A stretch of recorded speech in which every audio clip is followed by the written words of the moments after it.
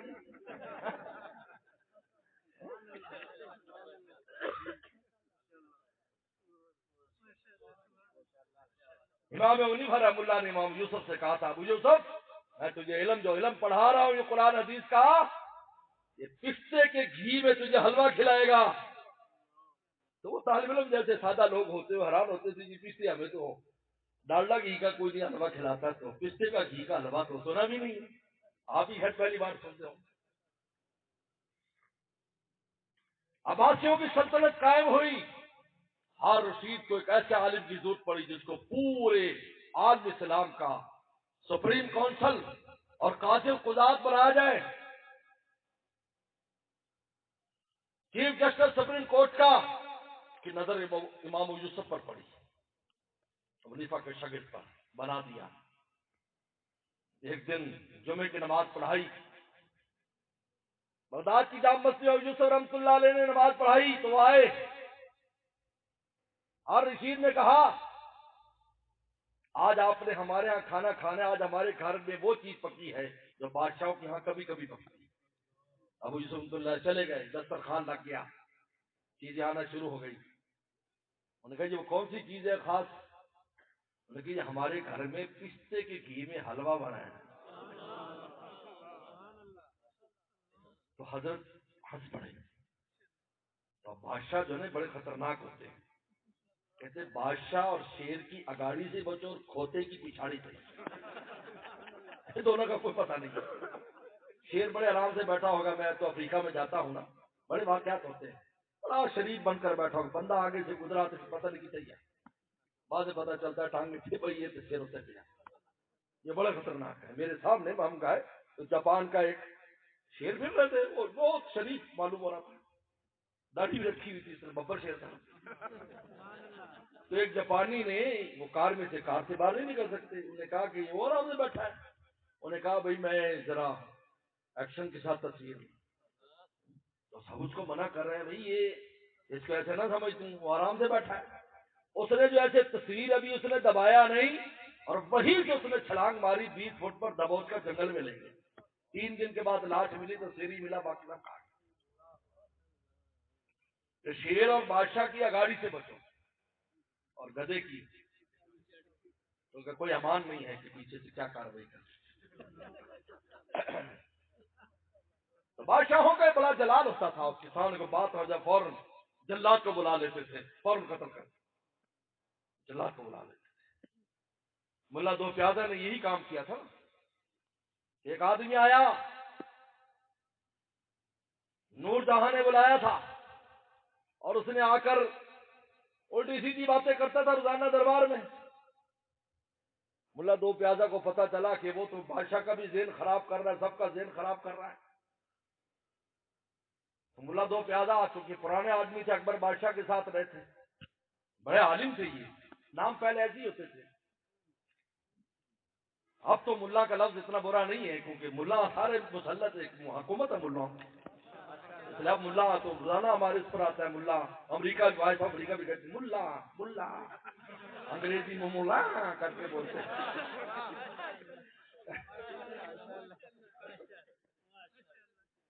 تو پہلے زمانے میں ایسے، تو بیچ میں دوسرے الفاظ آ گئے تو ہمیں ملا کا لفظ نعوذ باللہ ایک حقارت میں لگی، ایسی بات نہیں.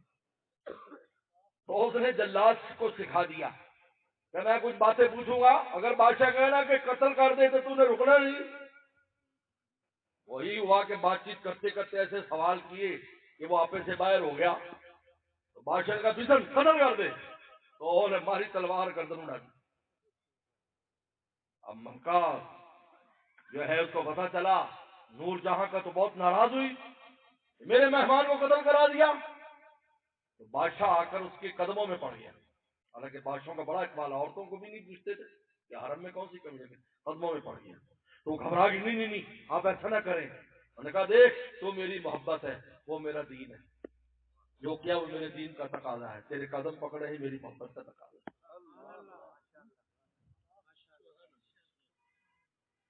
کیا بات ہوگی؟ تو ہاتھ بڑے بادشاہ کو چہرہ متغیر ہو گیا۔ انہوں نے کہا کہ ہیں آپ کیوں ہنسے؟ انہوں نے کہا نہیں نہیں میں کوئی مذاق نہیں اڑا رہا، مجھے استاد جی کی بات یاد آ گئی، ہم ٹوٹی ہوئی سب پر بیٹھ کے پڑھتے تھے نا، تو کہتا تھا ابو یوسف تجھے جب میں علم پڑھا رہا ہوں نا، یہ تجھے پستے کے گھی میں حلوہ کھلائے گا، تو ہمیں اس کو بڑا تعجب ہوتا تھا کہ ہمیں تو ڈانڈا گھی میں بھی نہیں ملتا اور پستے کا گھی کہاں ہے۔ لیکن آج جب آپ نے کہا تو مجھے استاد کی بات یاد آئی، تو ہارون رشید کی آنکھوں میں آنسو آ گئے۔ انہوں نے کہا تمہارے استاد وہ تھے جو بات کی چیز دیکھتے تھے، قلندر ہر جگہ یزیدہ ہوئے تھے۔ تو غار حرا نے کہا الیہ یا رسول اللہ، میرے پاس آ جائیں، میرے پاس آ جائیں۔ تو رسول اللہ وہاں غار حرا پر چلے گئے۔ آج دیکھو رسول اللہ کے قدموں سے زندہ ہے۔ کون حاجی ہے جو جائے، ہمارے جیسا بڈھا بھی جائے تو دور سے ضرور زیارت کر لیتا ہے کہ یہ غار حرا، یہ تاکہ اس کا انوارات مل جائے۔ یہ ہے تیرے قدموں کے نشانات کا عالم، کیا ہوگا تیری دید کی لذات کا عالم۔ فرمایا اقرا پڑھیے، رب کے نام سے جس نے تجھے پالا ہے، ایسی شان سے جن نے پالا ہے، وہ رب جو ایسے پال یتیمی میں اور بے کسی میں، اس شان سے جو رب تجھے پال سکتا ہے، یہ پورا مکہ سات الامین کہہ کر آپ کے پیچھے آپ کی عزت کرتا ہے، تو وہ آپ امی کو قاری نہیں بنا سکتا؟ خلق الانسان من علق، میری ذات تو وہ ہے جو ناپاک خون سے جیتا جاگتا انسان بنا دیتا ہے، تو کیا امی کو قاری نہیں بنا سکتا؟ آپ کوئی بالکل گھبرائے نہیں۔ اقرا وربک الاکرم، اور تیرا رب اکرم ہے، یعنی نوازنے والا ہے۔ تیرے اندر بھی صلاحیت ہے، اور میں بھی دینا چاہتا ہوں۔ کہتے طالب اور استاد، طالب علم میں لینے کی صلاحیت اور استاد میں دینے کا جذبہ ہو، کبھی ناکامی نہیں ہوتی۔ اگر ایک طرفہ کام ہے، طالب علم تو بہت ہوشیار ہے لیکن استاد ہی نہیں دینا چاہتا، جب استاد دینا چاہتا ہے طالب علم ناقص ہے۔ ایک محدث کے بارے میں لکھا ہے کہ استاد کے پاس گیا مجھے پڑھاؤ، ان کا میرے پاس کوئی ٹائم نہیں ہے، صرف اتنا ٹائم ہے کہ میں اپنے یہاں سے مدرسے سے گھوڑے پر سوار ہو کر اپنے گھر گاؤں میں جاتا ہوں، اگر تو میرے ساتھ دوڑ سکتا ہے تو میں پڑھاتا جاؤں گا، تو سیکھتا جانا۔ پھر وہاں آتے نہ وہاں جا کر ٹائم ہے، نہ میرے پاس مدرسے میں ٹائم ہے، تو وہ دوڑ لگایا کرتے تھے استاد کے ساتھ۔ استاد پڑھاتا جاتا، شاگرد پڑھتا جاتا، بڑا علامہ فہامہ اللہ والا بن گیا۔ اقرا وربک الاکرم، رب کریم وہ ہوتا ہے جو نوازنے والا، اس کو نوازنے والے کو کریم کہتے ہیں۔ اکرم، کریم کو بول اکرم۔ اللہ جی علم بالقلم، میری ذات تو وہ ہے جو قلم بے جان کے ذریعے علم سکھا دیتا ہوں۔ میں نے تو اپنا بڑا فرشتہ بھیجا تیرے لیے، جبریل بھیجا ہے۔ اللہ الانسان ما لم یعلم، انسان کو وہ سکھاتا ہے جس کو اس کو علم بھی نہیں۔ نورا بچپن میں جن چیزوں کو حیران ہو کر دیکھتے تھے، آج اس کی تحقیق کرتے پھرتے، اور قیامت تک ہوتی رہے گی، قیامت تک تحقیقات ہوتی رہیں گی۔ میرے دوستو، یہ اللہ تعالی نے بتایا کہ قرآن مجید کی تعلیم وہ ہے، علم وہ چیز ہے کہ جس میں دو چیزیں لینے والے کا جذبہ ہوگا، رب کی ذات ضرور اس کو عطا کرے گی۔ جذبہ چاہیے، میں والدین کا جذبہ بھی، بچوں کا جذبہ بھی، وہ رب اکرم ہے۔ اللہ نے لفظ اکرم کا استعمال قرآن کی تعلیم میں استعمال کیا، دو لفظ عجیب استعمال کیا، رحمان، الرحمن علم القرآن۔ اور ربک الاکرم، میں اکرم ہوں، دینا چاہتا ہوں، نوازنا چاہتا ہوں. اور علم القرآن الرحمن، اللہ کی شان رحمت دینا بھی چاہتے ہیں اور رحمت کے ساتھ دینا چاہتے ہیں. رحمت کے ساتھ، اگر رحمت نہ ہوتی تو قرآن مجید اتنا بڑا سمندر کیسے یاد ہو سکتا ہے؟ آج تصور بھی مشکل ہے. میں نے ایک واقعہ پہلے بھی سنایا کہ ایک بچہ بابر نگر کا ہمارے یہاں قرآن حفظ کر کے کئی سال ہو گئے، ڈاکٹر بننے کے لیے چائنا چلا گیا، اور جب رمضان ہوتا تو وہ ساتھی جمع ہو جاتے، وہ تراویح پڑھاتا. ہمارے پاکستان کے منسٹر گئے وہاں، چائنا دورے پر، رمضان کا مہینہ تھا، تو ان کے وزیر نے کہا، چین کے وزیر نے، کہ یہاں ایک آپ کا عجیب طالب علم ہے، آپ کی جو کتاب ہے بہت بڑی کتاب ہے آپ کی، وہ زبانی سناتا ہے. بڑی حیرت ہوتی ہے، زبانی سناتا، پیچھے اس کے جو ہے باقی اسٹوڈنٹ کھڑے ہوتے ہیں. اب یہ تو سمجھ گیا کہ کیا ہوتا ہے. خیر نے کہا میں آج آپ کو دکھاؤں گا. جب رات ہوئی تو وہ منسٹر صاحب لے گئے، ہمارے منسٹر صاحب. اس لیے میں کہتا ہوں ہمارے حکمرانوں کو کہ پوری دنیا میں اگر تمہاری پہچان ہے پاکستان کی، اس حیثیت سے ہے کہ یہاں علم دین کا جو انتظام ہے سب سے اونچا ہے، یا اصلاح کا نظام سب سے اونچا ہے، یا تبلیغ کا نظام سب سے اونچا ہے. پوری دنیا میں چلے جائیں، کون کون سی جگہیں جہاں پر یہاں کے پڑھے ہوئے علم نہیں پھیلا رہے، یہاں سے اللہ اللہ سیکھنے والے اللہ نہیں سکھا رہے، یہاں کی جماعتیں جہاں کا کام نہیں کر رہی. افریقہ کے جنگلوں میں چلے جاؤ، امریکہ میں چلے جاؤ، پوری دنیا میں قبریں بنی پاکستانیوں کی، لیکن دین کی نسبت سے بنی. یہ کیوں آئے تھے؟ دین کے لیے آئے تھے. کیوں آئے تھے؟ یہ علم پھیلانے آئے تھے پورے عالم میں. علامہ خالد محمود صاحب رحمۃ اللہ علیہ کتنے عظیم الشان انسان تھے، بتائیے. جب اٹھیں گے تو کہاں سے اٹھیں گے؟ کس غرض کے لیے؟ علم پھیلانے کے لیے. کہاں گئے؟ کہاں آپ کے مولانا مقبول صاحب ان کا بھی وہاں انتقال یہاں ہوا، وہاں یورپ میں انتقال. دیکھو تبلیغی جماعت والے. میں افریقہ گیا، انہوں نے کہا جی امیر صاحب کو ملیریا ہوا، فوت ہو گئے کسی قبرستان میں، ان کی جناب مثال ثواب کے لیے ان کی قبر پر گیا. ان کا قیامت اٹھے گا. حدیث شریف میں آتا ہے کہ دین کی نسبت سے نکلنے والا شخص کہیں چلا جائے ہجرت کر کے، جیسے میرے والد صاحب ہجرت کر کے چین سے باون نگر آ گئے، کہا کہ ان کے مرنے کے بعد وہ پوری زمین پیمائش کر کے اس کے نامہ عمل میں درج کی جاتی ہے. اس کی قیامت کے دن میزان میں وہ زمین بھی تولی جائے گی کہ اس نے اتنی ہجرت کی ہمارے لیے، تو نکلا ہمارے لیے. آج اگر ہماری دنیا میں نام. میں آسٹریلیا گیا، آسٹریلیا میں مجھے دو نوجوان ملنے آیا کہ ایک مولوی صاحب آئے ہوئے ہیں. نوجوان ملے، میرے ساتھ بات چیت ہوئی، کچھ اردو ٹوٹی پھوٹی بولتے تھے، ہم ٹوٹی پھوٹی انگریزی، تو سنگیت جوڑ لگ گیا. تو مجھے رونے لگے، کہنے لگے کاش ہمیں ویزا مل جائے اور ہم پاکستان میں علم پڑھنے کے لیے. کیا ہماری تمنا ہے، ہماری تمنا ہے. مجھے کوئی نہیں ملا دنیا میں کہ جی میں ڈاکٹر بننے واسطے پاکستان چلا جاؤں، کسی نے کہ میں انجینئر بننے واسطے چلا جاؤں، کسی نے کہا میں حافظ میں عالم بنے. والدین تمنا کرتے ہیں کہ کس طرح ہمیں اجازت مل جائے پاکستان چلے جائیں. تو یہ چیز ہے آپ کی. میرے دوستو، میں کر رہا تھا کہ اللہ تعالیٰ کی شان رحمت اور شان کریمی. تو چین کے جو وہاں پر گئے تو اس نے رات کو لے گیا تو وہ تراویح پڑھا ہے، ماشاءاللہ چل رہا ہے. ایک منزل دوسری منزل رافی چلتے جیسے دریا چلتا پھر ایسے چلتے. اگر قرآن پکا ہو یہ اڑ بھی جائے تو گھبرانے کی ضرورت نہیں. بریکر بھی تو ہوتے ہیں نا، چلتی گاڑی میں بریکر بھی آ جاتے ہیں، لیکن چلتی تو رہتی ہے. ہو جاتی لقمہ دینے والے کس لیے؟ اڑنے والے کے لیے لقمہ ہے نا، ورنہ رسول اللہ لقمے کا ترتیب ہی نہیں بناتے. لقمے کی ترتیب اس لیے کہ اڑ بھی سکتا ہے.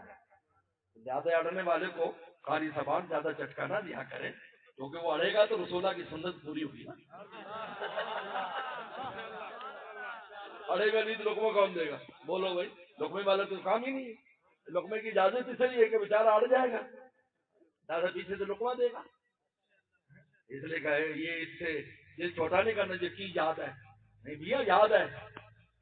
مجھے ایک بات یاد آئی، حضرت عبد القادر جیلانی رحمۃ اللہ علیہ کسی نے کہا جی آپ کا فلانا مرید ایسا ہے، یعنی اس کو کہا جی یعنی کوئی اچھا نہیں ہے، صاحب نے فرمایا کہ بھائی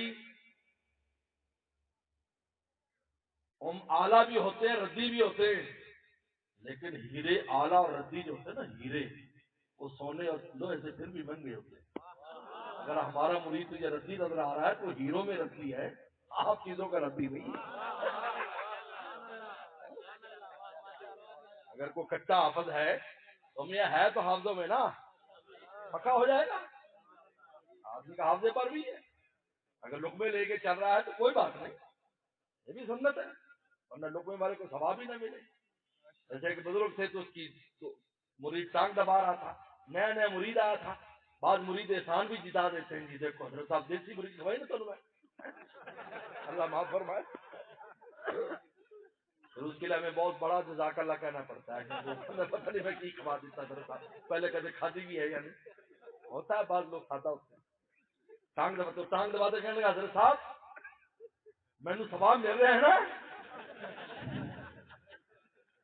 حضرت نے فرمایا مجھے بھی مل رہا ہے، تانوں کس گل دا؟ حضرت نے ٹانگ پیچھی کر لی، انہوں نے کہا ہن لے لے ثواب، ذریعہ ثواب تو میں ہی ہوں نا، جو سبب ہے ثواب اس کو ثواب نہیں ملے گا، وہ تو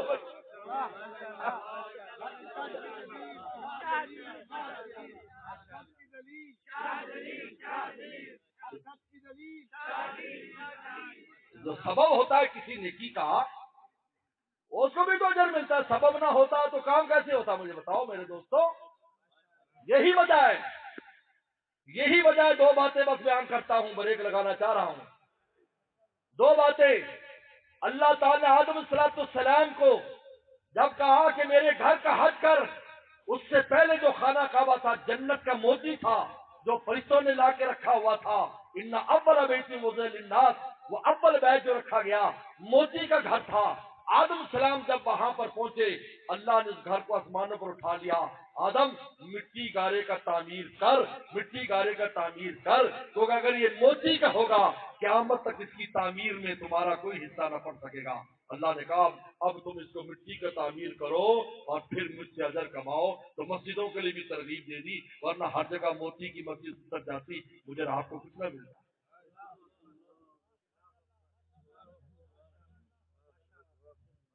دوسرے اللہ تعالیٰ نے کہا اِنَّا نَزَّلْنَا الذِّكْرَ وَإِنَّا لَهُ لَحَافِظُونَ، ہم نے قرآن اتارا، ہم حفاظت کریں گے۔ اللہ فرشتوں کے ذریعے حفاظت کرا دیتے، بڑی بڑی مخلوقات قرآن کی حفاظت کے لے آتے، لیکن مجھے آپ کو کچھ نہ ملتا۔ ہم کمزوروں کو، ہم مٹی کے پتلوں کو اس کام پر لگا دیا اور حفاظت خود کر رہے ہیں، استعمال ہم کر کے نام ہمارا لگا رہے ہیں۔ کار فرما تو لطف ہے تیرا، ہم غلاموں کا نام ہوتا ہے، کار فرما تو لطف ہے تیرا، ہم وہی یاد کراتے ہیں۔ وہ حیران ہو گیا وہ چینی وزیر، انہوں نے کہا دیکھو جی کیا ہے، انہوں نے کہا یہ تمہاری کتاب کی شان ہے، شان ہے، سینے میں جمع ہو جاتی ہے، زبان پر ایسے جاری ہوتی ہے۔ انہوں نے کہا میں تو بہت حیران ہوں، میں نے فرسٹ ٹائم ایسا دیکھا ہے، لہذا میں اس بچے کی 1 سال کی فیس معاف، یہ 7 لاکھ روپے کر دے معاف،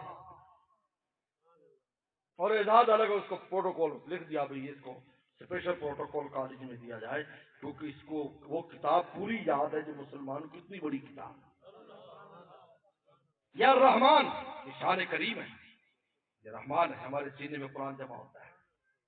تو میرے دوستو، خوش قسمت ہیں وہ لوگ جو اپنے بچوں کو اس کام پر لگاتے ہیں۔ یہ مدرسے حقیقت ہے۔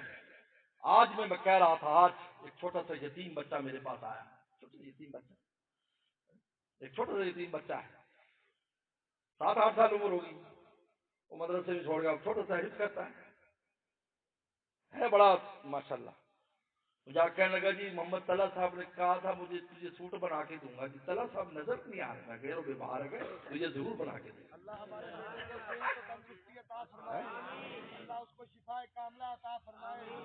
وہاں ایک بات میں نے کہی، دوست آئے ہوئے تھے، میں نے کہا سنو، یہی بچہ یتیم خانے میں ہوتا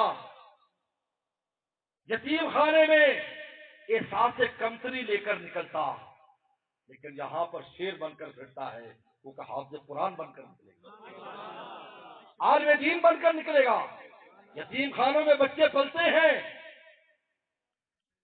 ایسی جگہوں پر بچے پلتے ہیں جو یتیم مسکین ہیں، لیکن ان کے دل میں ہر وقت یہ احساس رہتا ہے کہ ہم یتیم مسکین ہیں، اور ان کے ساتھ سلوک بھی یہ کیا جاتا ہے کہ تم یتیم مسکین ہو، تمہارا کوئی والی وارث نہیں۔ لیکن مدرسے میں پڑھنے والے بچہ الحمدللہ آج تک کسی کو یہ احساس نہیں ہوا کہ میں یتیم ہوں، سینہ تان کے کہتا ہے ہمارا استاد بھی ہے، ہمارے حضرت صاحب، ہمارا ابا بھی موجود ہے، مگر پنگا لے کے دیکھ لینا، تو نہ سمجھی میرا کوئی۔ کتنی بڑی نعمت ہے، تمہارا بچہ ہے، تمہارے قوم قبیلے کا ہے، سر پکڑ سے بلند ہے۔ آج تک میں نے نہیں دیکھا، میں درسگاہوں میں نے بھی وقت گزارا ہے کہ کوئی یتیم ہمارے ساتھ ہو اور وہ احساس کمزوری کے شکار ہو یا استادوں کی نظر میں حقیر ہو، سوال کا کیونکہ وہ تو استاد پہلے کہہ دیتے میاں اس پیغمبر کی تم امت ہو، وہ تو خود یتیم تھے، تو یتیموں کے وارث، یتیموں کے والی ہیں، وہ در یتیم ہے، در یتیم، در یتیم ایسا موتی جس کا ثانی نہ ہو۔ اللہ نے یتیموں کو سنبھال لیا کہ یہی اگر یتیم خانے میں ہوتا، کتنی بڑی نعمت ہے مدرسے، کتنی بڑی نعمت ہے، اس کو کبھی احساس کمتری نہیں ہوتا، کبھی نہیں۔ علامہ ابن جوزی کو دیکھ لو، اتنا بڑا انسان ہے، اتنی کتابیں لکھی، اتنی کتابیں لکھی کہ جب مرنے لگا تو وصیت کی کہ میں نے اتنے قلم تراشے ہیں، میں بوری میں بند کر کے رکھتا رہا ہوں، میرا پانی اس تراشوں سے گرم کرنا، اور پھر اگر بچ جائیں تراشے تو میری قبر میں رکھنا، میں اب مولا کو دکھاؤں گا کہ دیکھ میں نے تیرے لیے کتنے قلم تیری عزت کے لیے، تیرے رسول اللہ کا حدیثوں کے لیے خرچ کر دیے، کہ اس کے تراشوں سے مجھے غسل دیا گیا اور باقی میں ساتھ لایا۔ یتیم تھا، 9 سال کی عمر میں ابا فوت ہو گیا تھا، 9 سال۔ امام ناصر الدین کے بعد کسی نے محلے والے داخل کرایا تھا 9 سال کی عمر میں، کہتا مجھے نہیں پتا، کبھی نہ میرا چاچا میرے پاس آیا، نہ کبھی میرا ماما آیا، نہ میں ماما کو جانتا تھا، نہ ماموں کو، نہ چاچوں کو، ماں نے دوسری شادی کر لی، میں محلے میں مجھے جگہ نہیں تھی، میں رہوں کہاں، تو کسی نے مدرسے میں داخل کر، ناصر الدین کے مدرسے، 18 سال کی عمر ہوئی، امام ناصر الدین کو اچانک جانا پڑا، جمعے کا دن تھا، رات تھی جمعے کی، صبح جمعہ پڑھانے کا مسئلہ ہے، مدرسے میں گیا، چھٹی ہے، سب چلے گئے، عبد الرحمان جوزی وہی پھرتا ہے، کیونکہ کوئی ہے جو نہیں، اس کا تو مدرسے ہی گھر ہے۔ میں نے ایک دفعہ عید کی، ایک عید کے دن، اب عید کو چھٹی ہوتی ہے، تو میں نے دیکھا کہ 3 بچے ایک طرف پھر رہے ہیں، پھر میں نے کہا بھائی تم گھر نہیں گئے؟ کہیں ہمارا گھر ہی نہیں ہے، ہمارا ابا فوت ہو گیا، اما نے شادی کا، ہمارا گھر نہیں ہے، ہم تو مدرسے ہی ہمارا گھر ہے۔ کیا کیا کہانی ان مدرسوں میں، اور کیسے کیسے لوگ بن کے نکلتے ہیں، ساتھ ہوتا ہے کبھی تھیٹر حالات میں پڑا ہے۔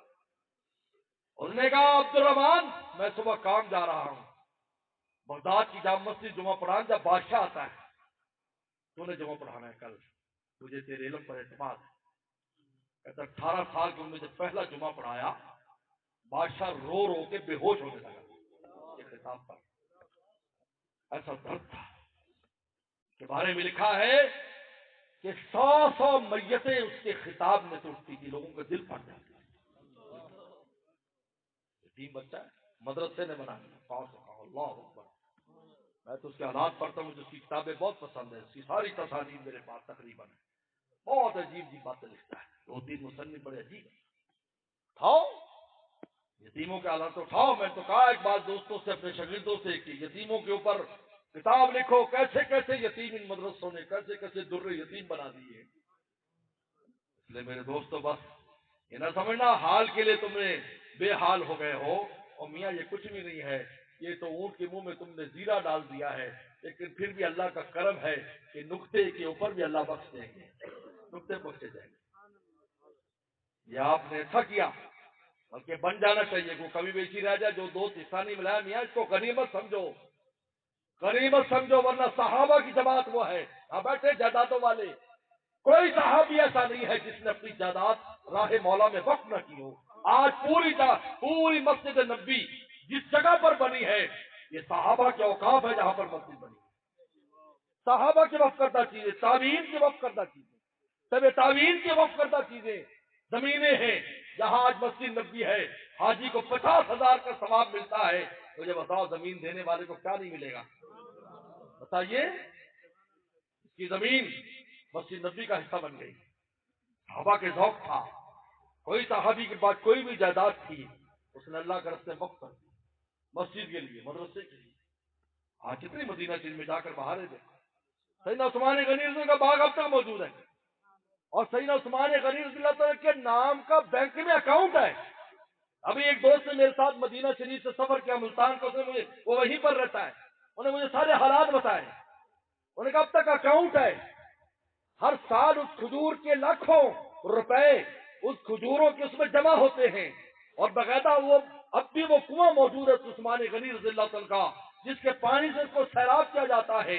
آج بھی اس میں وہی لذت اور وہی انوارات ہیں جو رسول اللہ کے دور میں تھی، اور عثمان غنی رضی اللہ کے اس اوقاف کو اور اس اکاؤنٹ کے پیسوں کو راہ مولا میں خرچ کیا جاتا ہے، اور وہاں جا کر لکھا جاتا ہے عثمان غنی رضی اللہ عنہ کا نام کا یہ اکاؤنٹ اور کھاتا ہے۔ میرے دوستو، اس کو غنیمت سمجھو، ان مدرسوں سے محبت کرو، تعلق لگاؤ، دور مت بھاگو، شک و شبہ نہ کرو۔ اللہ نے اگر ان علماء کو اس دین کے کام کے لیے لگا دیا ہے، ان کے دستے بازو بنو، کل کو پچھتاؤ گے جب ان کو نوازا جائے گا۔ بس ایک واقعہ بیان کر کے ختم کرتا ہوں۔ اوہو کتنے اوپر ٹائم چلا گیا۔ حضرت تھانوی رحمہ اللہ لکھا کہ ایک گاؤں والا مدرسے کے طالب علموں کے لیے ناشتہ لاتا تھا، حلوہ پوری ایسی چیزیں، لیکن تھا بہت سادہ۔ تو طالب علم ایک شرارتی طالب، اس کا نام رکھ دیا بیل، بلد، کیونکہ بڑا سارا ٹوکرا سر پہ لاتا، کہ اندر جی بلد آ گیا۔ تو سب طالب اکٹھے ہو جاتے گیٹ کے پاس، صبح ناشتہ کرتے، اور مدرسوں میں دوپہر شام کی روٹی ملتی، ناشتہ نہیں ملتا۔ جن مدرسوں میں ناشتہ دیتے ہیں بہت خوش قسمت ہے مدرسے دینے والے بھی اور کھان والے طالب علم بھی، ورنہ ہمارے دور میں ہم نیو ٹاؤن کراچی کا اتنا بڑا ہے نا، ناشتہ کوئی نہیں، چائے کوئی نہیں ملتی، اپنے پیسوں سے لو۔ 1 روپے کی فکر ہوتی تھی، یار 1 روپیہ کی تو چل جاوے، تو کہ 8 آنے دا پراٹھا دے 8 آنے دی چاہ۔ تو طالب بڑا خوش تھے۔ اب اس نے سن لیا کہ یار میرا نام تو بیر رکھ دیا، ناراض ہو گیا۔ بڑے احمق الذی ہیں کہ میرا نام جو ہے بیر رکھ دیا۔ حالانکہ وہ ایک طالب علم شرارت سے رکھا، طالب علموں میں ہر طرح مزاج کے لوگ ہوتے تو تمہاری بچے ساڑھے کو لا کر رشتے داری بات کرتے، ہم تو تھوڑے گھرے کی کرتے ہیں، ساڑھے کیا کرتے کیا ہے۔ بعض لوگ بھی عجیب ہیں، لو جی طالب علم بھی کر رہے ہیں، طالب علم ایسا کر رہا ہے، وہ ٹھیک ہے تربیت کر رہے ہیں، بعض نئے نئے بھی آئے ہوتے ہیں، ان کی تربیت نہیں ہوتی، پھر ہو جاتی ہے تربیت آہستہ آہستہ۔ خیر وہ ناراض ہو گیا۔ 2-4 دن گزر گئے، طالب علم بیچارے روزانہ صبح روٹی تو دوپہر کو ملنی، صبح ناشتہ ندارت، بڑے پریشان، ایک دوسرے کو برا بھلا کہے، تیری وجہ سے گیا، تیری وجہ سے بھاگا، تیری وجہ سے۔ اب ایک دن اس نے خواب دیکھا، میدان معاشر ہے، بہت بری حالت ہے، آواز لگتی ہے فلاں مدرسے کے طلبا آ جائیں، عرش آواز آ رہی، اور طالب علم دوڑتے ہوئے جا رہے ہیں۔ تو وہ چونکہ اس مدرسے میں آتا جا تو وہ بھی ایڈی اٹھا کر دیکھ رہا ہے، ایسے کر کے اللہ نے فرمایا بھائی یہ طالب علم بغیر حساب کتاب کے جنت میں چلے جاؤ، تمہارا کیا حساب لے بھائی، جاؤ۔ تو وہی طالب علم جو جس نے نام رکھا تھا وہ کہ یار دنیا میں ہمارے ایک بیل بھی ہوتا تھا، اب مزہ نہیں ہے کہ اس کے بغیر جنت میں جائے، بیچارے خدمت کرتا تھا۔ تو نے کہا اللہ ہمارا ایک بیل بھی تھا، وہ بھی ہمارے ساتھ جانا چاہیے، کیونکہ حدیث میں آتا ہے کہ جب بخشش کا کسی کا اعلان ہو جائے گا نا تو پھر وہ ناز کرے گا اللہ کے سامنے، سفارش سے کرے گا اللہ میں نے کلا نہیں جانا، میں تو بیگم کو لے کے جاؤں، میں نہیں کلا میں بیگم کو لے کے جانا ہے، لکھا ہے جی، میں بھی بات نہیں کر رہا۔ حدیث میں لکھا بیوی بخشی جائے گی تو بندے نال لے جائے گی، بندہ بخشا جائے گا تو بیوی نو، زیادہ بیوی کا خیال کیا کرو، ہو سکتا ہے بخشی جان تو نال جان، اس لیے خیال کیا کرو، یاد رکھو میری گل، حدیث سنا رہا میں، بیوی بخشی جائے گی کہ اللہ میں اکیلی کیسے جاؤں، میں تو جنت میں دل نہیں لگے گا، میرا بندہ بھیج دے، تو بندہ ایسے کاپا ٹیڑھا تھی، وہ سفارش اینی دیر وہ سفارش کری، اینی دیر فرشتوں نے جھٹ پٹ کھڑ دے رہی سیدھا کر دے رہی بس، فرشتہ تو ایک ہفتے کا بھی حدیث مل جاتا ہے کہ ایک گرز مارتے تو 70 ہاتھ زمین میں ڈال جاتا ہے۔ اور 10 منٹ کی مل گئے نا بالکل سیدھا ہو جائے، ٹائم نہیں لگنا۔ اور اگر شوہر جائے گا، اللہ پورے تو ہے، گوروں کی سردار نہیں ہے، تمہیں لاؤ اس کی بیگم کو لاؤ، انہیں بھی ڈنڈ پنڈ نکل چکا ہے، انسان انسان پاجان کارا، اللہ فرماتے نیا اٹھان دیں گے ہم۔ خیر اور ذرا زور سے چیخا، میں بہل ہوں، میں بہل ہوں، میں بہل ہوں۔ فرمایا جا بھی تم ان کے ساتھ جا۔ صبح کو اٹھا، احساس ہوا اس سے بڑی غلطی تھی، سر پہ ٹوکرا، قضائی بھی، پچھلی قضائی بھی، ایک دن بجائے دو پراٹھے ایک کے لیے، انڈے بھی، حلوہ بھی لے کر آیا اور کہنے لگا طالب علموں تم کتا بھی میرا نام رکھ دو، تمہیں چھوڑنے والا نہیں ہے۔ اگر اصحاب کہف کا کتا جنت میں جا سکتا ہے تو میں بھی چلا جاؤں گا۔ میرے دوستو، ان طالب علموں سے مولویوں سے لڑ لگنا خسارہ نہیں ہے، یاد رکھو میری گل، کل نو یاد آئے گا، خسارہ نہیں ہے، نفع ہی نفع ہے، کیونکہ ان کا نام اور گوٹی وہاں چلے گی، کیونکہ قبر میں بھی مولوی اور حافظ قاری، میدان معاشر میں بھی یہ نام، جنت میں بھی یہ نام، یہ نام جانے والے نہیں ہیں، ایک دفعہ سند مل گیا اب نہیں جانے والا، باقی نام تو سارے ختم۔ ڈاکٹر کتنا بڑا کیوں، کسی نے علاج کرانا نہیں اس کیونکہ بیماری نہیں ہوگا، ڈاکٹر کا کوئی کام نہیں ہوگا، انجینئر کا کام ہی نہیں کیونکہ بڑی بڑی بلڈنگیں، درجی کا کام ہی نہیں، بنے بنائے وہ ہے، بورچی کا کام ہی نہیں، پکے پکائے پکوان ہے، کسی کا کام نہیں ہے، لیکن علماء حفاظ قرا ان کی وہاں بھی شان ہے، وہاں ان کی صفات سے ہوں، وہاں ان کے کام ہوں، وہاں بھی ان کی عزتیں ہوں گی۔ قرآن پڑھا جائے گا نا، رسول اللہ قرآن سنائیں گے، اللہ اپنا کلام خود سنائیں گے، تو حافظوں کو کتنا مزہ ہے، بلکہ کہیں گے مشابہ لگتا ہے، دیکھو اللہ تعالیٰ سنا دے گا، جب بڑا مشابہ لگتا ہے، دیکھ اللہ تعالیٰ سنا رہے ہیں، ایسے ذکر کریں گے نا ان چیزوں کا، تو تلاوت کریں گے، وہ اس کا ذکر کریں، سبحان اللہ، کیا بس بھائی اللہ مجھے آپ کو عمل کی توفیق عطا فرمائے، وآخر دعوانا الحمدللہ۔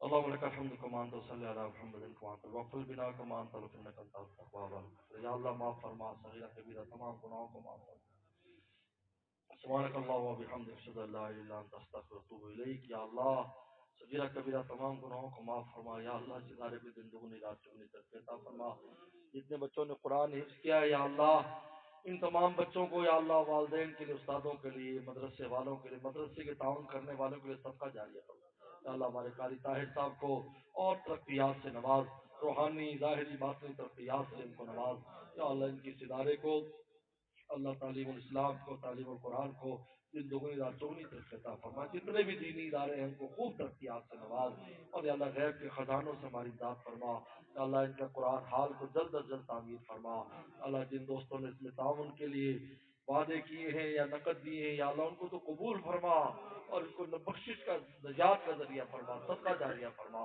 یا اللہ حافظ دارین نصیب فرما، ہم سب کو قرآن مجید کا عشق اور تعلق نصیب فرما، تلاوت کی توفیق عطا فرما، خود کو بھی اور بچوں کو بھی قرآن کی تعلیم دلوانے کی توفیق عطا فرما، عالم قاری بنانے کی توفیق عطا فرما، یا اللہ وفاق المدارس کے بھی امتحان ہو رہے، تمام بچوں اور بچیوں کو اعلیٰ نمبر سے کامیابی عطا فرما، یا اللہ ہمارے تمام مرحومین مرحومات کی مغفرت فرما، اللہ ہمارے والدین اساتذہ مشائخ الزکاری سب کی مغفرت فرما، بیماروں کو شفا عطا فرما، ہمارا بیٹا مبتلا بیمار کو صحت عافیت نصیب فرما، مجھے بھی گھر والوں کو صحت عافیت نصیب فرما، وفاق کے امتحان میں یا اللہ تمام طلبا کو اور ہمارے بچوں کو اعلیٰ نمبروں سے کامیابی عطا فرما، اللہ جتنے بھی دوست یہاں پر آئے ہیں، مائیں بہنیں آئی ہیں، ہم میں سے کسی کو اپنے قرب خاص سے محروم نہ فرما، اپنا قرب خاص ہم سب کو تو نصیب فرما، حافظ دارین ہمیں نصیب فرما، ہر دوست کی ماں بہن کی جو بھی حاجت ہے اپنے خزانوں سے ہماری حاجات کو پورا فرما، یا اللہ قریب دور سے دوست آئے ہیں سب کے آنے کو قبول فرما، یا اللہ ہمارے چانے جانے کو رہ گا نہ فرما، اپنی محبت کے لیے قبول فرما، اپنی محبت میں اضافے کا ذریعہ فرما، اپنے تعلق میں اضافے کا ذریعہ فرما، جتنے دوستوں نے تعاون کیا اس کے انعقاد میں ان کو بھی برکت عافیت نصیب فرما، اللہ ہر طرح کی عافیت نصیب فرما، جو مانگا وہ بھی عطا فرما، جو نہ مانگ سکی وہ بھی عطا فرما، ربنا تقبل منا انک انت السمیع العلیم وتب علینا انک انت التواب الرحیم، ہمارے شیخ جمیل صاحب کی یا اللہ چچی جان بیمار ہے ان کو بھی صحت عافیت نصیب فرما، اور بھی کئی دوستوں کی اور قریبی عزیز بیمار ہیں سب کو صحت عافیت نصیب فرما. وصلی اللہ تعالی علی خیر خلقی محمد و آلہ اجمعین.